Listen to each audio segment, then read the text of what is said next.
Well, what's up guys, I'm Chris Doughty, aka Doughtinator. Welcome back to the channel. In this video, I'm going to explain to you some principles with your driving, whether it's in sim racing or real life, which will help you be faster. And that is combining two different principles into one, understanding them both, using them together, and you'll be faster. So quite simply, to get around a track quickly, you need to just come up to the corners, get on the brakes, steer, and then get on the gas, out the corner, all good. Principally, that's fine. Super top level, yeah, that's exactly what you need to do. But what you need to understand is that you can merge the braking, the turning, and then the turning into the acceleration, all those parts of the corner together. So it's not three parts to a corner, it's not braking, steering, and acceleration. I actually think there is 5 phases to a corner when you're in sim racing, real life, anything that you're doing in a motorsport environment. So there is the braking phase. This is where you're in a straight line, you hit your braking marker, you're on the brakes at the maximum. Phase 2 is the trail braking phase. This is where you start your turn into the corner as you roll off the brakes. You cannot steer fully and brake fully at the same time. We'll get to that a little bit later in the video. So phase 2 of the corner is the trail braking phase, where you're starting to turn the car in, you're starting to come off the brakes. Phase 3 is the midpoint of the corner. This is where you are mostly either not on throttle, not on brakes, mostly just steering to the maximum angle you need for the corner. This will include your clipping point, your apex point.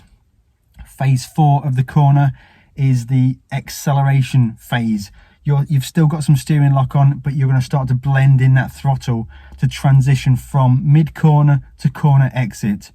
You want to be blending the throttle on smoothly as you're getting off the steering angle, and that will transition you through to the final part of the corner, which is the corner exit. This is where you can get fully on the gas and your steering is mostly straight. So that helps you understand the phases of the corner. But how does that relate to what the car can achieve? And what the car can achieve, the amount of traction the car has, it is 100% down to tyres. Tires is what wins a race. That is the only thing that contacts the track from your car.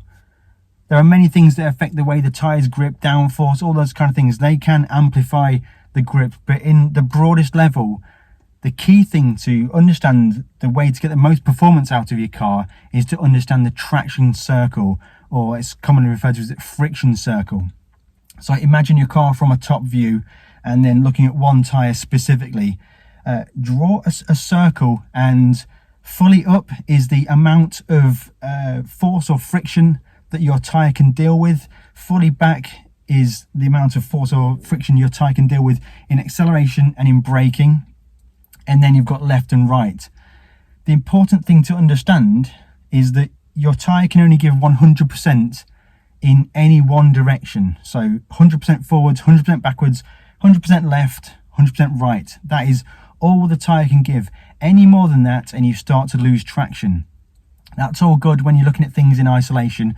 But when we're talking about the phase 2 and phase 4 of the corner, then this is where you start to need to understand the traction circle when you are doing throttle and steering, or braking and steering at the same time. The combination of those two forces is going to give you a plot on your traction circle. So for example, if you were to give 75% braking force and 75% side load to your tyre, it's going to give you a direction on the traction circle which probably should be just about in the circle.